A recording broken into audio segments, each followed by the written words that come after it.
Johnny, give me 10 minutes. I'm doing this new thing in life where I just say yes to God. You know, I don't care if it's like, Tim, go collect all the carts at Walmart and pray for the person that's going to put them away at night. You know, I just say yes. Buy this homeless person food, I just say yes. And I'm going to tell you the truth, it's getting a little tiring, but my life is it's so blessed because of it. And there's a story that led to this transformation, this smile, this... I guess the discovery of how powerful Jesus is. And it's something I've heard and I've been raised with, and you know, like Johnny said, it gets old, and I just want to put some life backing, some real life experience to Johnny's sermon with the Jews and the oppression and all that stuff. But Johnny said one of the first things he said, I kind of zoned out because I was trying to prepare my mind. I like to throw up words. But the Jews missed the point, right? The Jews missed the point. They wanted a literal deliverance from the oppression, and that's not Jesus' style. Jesus is a little more slick than that. It's a spiritual deliverance, right? It's eternal freedom. Just look at the Jews now. I mean, being a Jew sucks. I mean, let's just be completely honest. Like, God's chosen people.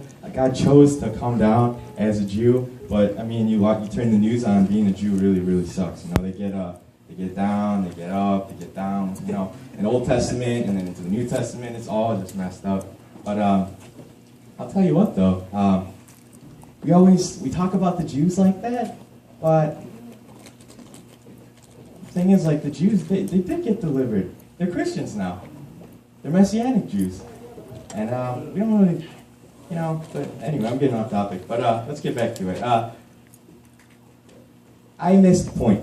Okay, I missed the point for a long time. I missed the point horribly, year after year after year after year, until recently, probably like 6 weeks ago, just over a month ago. I thought that if I acknowledge God, and I believe in God with all my heart, you know, I know it's real. If I acknowledge Him, He's gonna deliver me into like this normal life, this success. You know, I'm going to become like some kind of motorcycle salesman and have $1 million and meet a hot girl, have kids, go to church, and just do this thing, you know, and die just like that. It's going to be awesome. But that's not what God does, you know. It's not what He does. And I really miss the point, you know. We're supposed to take these steps, you know. Like Johnny, you know, he called me out. He was like, Tim, you don't like consistency. You want a shortcut, you know. And that's how I was living my Christianity. I wanted a shortcut. Hey, Johnny, I want to be a worship leader. Hey, Johnny, I want to be the pastor. I want to talk to people. I want to be awesome. But I'm like, how come I'm not awesome? And it's a process that I wasn't willing to go through. You know, and that was my oppression. I didn't want to step up. I didn't want to put my faith in the power of Jesus. You know, I didn't want to put my faith that God could sustain me when He asked me to do something that was uncomfortable. I didn't want to do it. I was like, no, you know, because to do that, you got to put God first. You got to put God before your bike, before your girlfriend, before your school, before your job. And I didn't want to do it. I'm like, dude, that's scary. It costs too much. You know, the salvation that Jesus gave us today, it's free, but to be a Christian is not free. It costs your life, and I didn't want to give that to Jesus. My sister, she told me to read John 15, and that turned into me reading a lot of John. But John 12:25, it says, whoever loves his life loses it, and whoever hates his life in this world will keep it for eternal life. If anyone serves me, he must follow me, and where I am, there will my servant be also. If anyone serves me, the Father will honor him. I didn't want to lose my life. I wanted to put my hope in my friends, in my girlfriend. I'm single now. In my cars, my stuff. I thought like going to church was gonna deliver me. I'd go to church. I'd see these people. They're like my family friends. You know, it's gonna spark something, kick me in the butt, and I'm gonna be Pastor Tim. You know, but it doesn't work that way. I had to be willing to put myself down. I couldn't do that until now, until I'm 23 years old. That's probably why, like, I'm not doing so hot in school. Like, I should be done with school. I should be making money. I should be, you know, but I didn't try to find what God wanted from me. I didn't take opportunities. I was too scared until now. I was supposed to be a music major out of high school. I loved music. I loved the worship thing. But I was too scared. I was like, Jesus, you know, I called about an audition and stuff, and I was trying to go in through piano. But I was like, I don't want to be a broke Christian thing, you know? I just can't. I can't do that. I want to go to, try to get into Wayne State and be a pharmacist, but I'm not smart enough to do that, so it's okay. But anyway, let's get back to the paper. My uncertainty, my lack of faith, that was my biggest obstacle. I'm changing my thing as I'm going. But, yeah, God calls us to believe in Him, that He's enough, that He's powerful enough.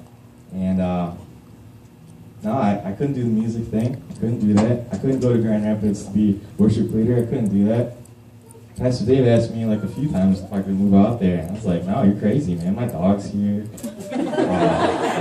I'd give him all sorts of stuff, you know. And this was my cage. This was my cage. This was my comfort zone. I loved my cage. I still love my cage. I'll be honest. But you know what? I was trying to, you know, you can do a lot of things, Steph. You like to talk. You like to do this thing, you know. Let's get up. Let's get spiritually mature. So I took this journey with Johnny. But I was a great Christian. My prayer every day in my great Christian life, I'd wake up, I'd go on the porch, I'd smoke a cigarette, and I'd say, Dear God, what do you want me to be? Where do you want me to be? What do you want me to do? And you know what? It doesn't sound like a bad prayer, does it? It's like I'm looking for God's. Not really. That prayer, now I'm looking back at it, it shows how faithless that I was. Because when I prayed that prayer, I wanted these details. I wanted the details. I wanted definitive answer. I wasn't happy with just, Tim, try to get to know me. Tim, just try to get to know me. Be like me, glorify me. There's a few things that all Christians, Johnny's teaching me a lot of cool stuff. But yeah, my journey to become how I'm thinking now started on a Thursday. Actually, it started before that. I've been going through this phase in my life where I have no friends. My really tight friends, I don't have them anymore. My girlfriend, I don't have them anymore. My car situation, I love cars. My car situation is silly. My motorcycle out there, God takes that from me, and I've been trying to mentally prepare for it. It's silly. God's been stripping me. I like to call it John 15ing me. John 15 me. That's what Jesus did. John 15, 1-2, it says, I am the true vine, and my Father is the vine dresser. Every vine that does not bear fruit, He takes away, and every branch that does bear fruit, He prunes it that it may bear more fruit. God took away my friends, something I depended on. God took away my girlfriend, something I depended on. God took away my car, something I found my identity in. And you know what? I became very lonely. Very lonely. And I was searching. I was like, man, I gotta get out of here, dude. I gotta get out of my cage somehow.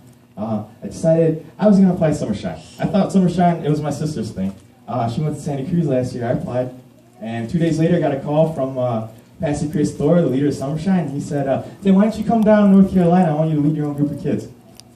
And I always say no. That's what I do. It's uncomfortable. So I was like, I'm going to say no. I'm going to say maybe. Maybe sounds a little better in the Christian thing.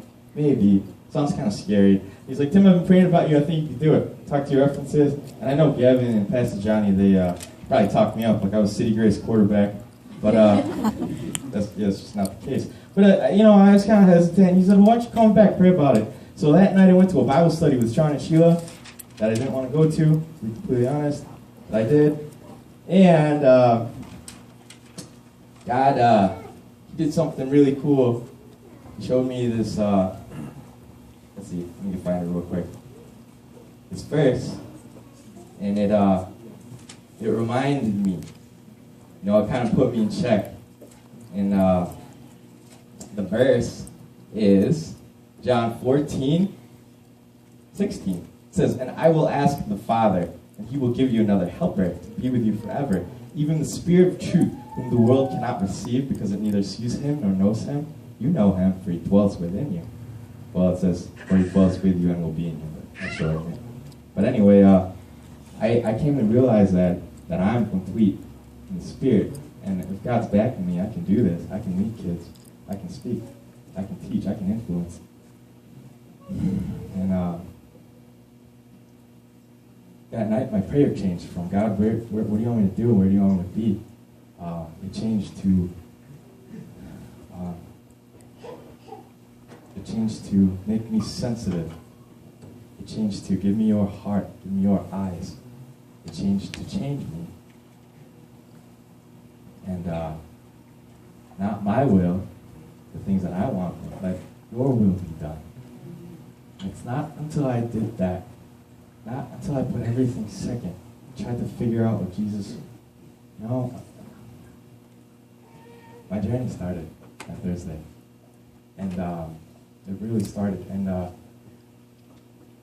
right after that Bible study, me and Sean, my sister, and Virgo, we were all eating McDonald's. Pastor Chris Thorpe called me, and I said, I'm going to be there in North Carolina next the following week.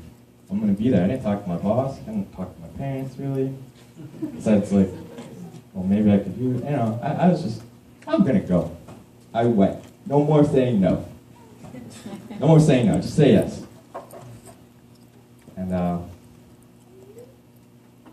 tell you what, I went to that weekend. I was empowered. I was encouraged. And God entrusted me with responsibilities. And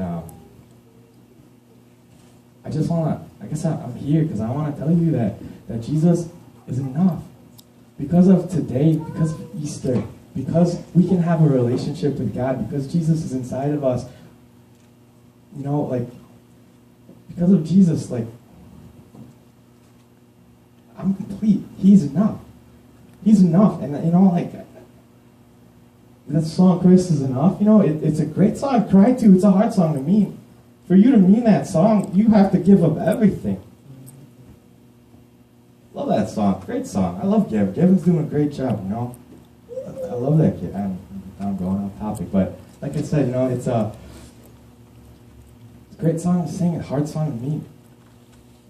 But the beautiful thing about Jesus is you don't have to be. You just have to want to be. You have to be willing. So if this is what Jesus, I don't know what it means. I don't know what it means for you to be enough. I don't understand, but I want to know what it means. You say that, I promise you, God's not going to let you down. He's not going to let you down. He's going to do something to you. Somebody mediocre like me, somebody that just loves to just chill and let things go. God's using me. God can use me. He won't let you down. God, just ask him. Jesus, I don't know what it means for you to be enough, for you to be first, but I want to know. And he'll do something funny to you. But, I guess that's it. I just want to remind you guys, how Jesus reminded me that he's enough. Trust in me. I'm powerful enough. I'm strong enough. I'm strong enough to deliver you from your unfaithfulness, or your faithlessness, your unfruitfulness, your stagnancy, your fear. But just Jesus is powerful. Jesus is God. Can't belittle him. He rose again today. That's a big thing, Happy Easter. Thanks, Johnny. Thank you for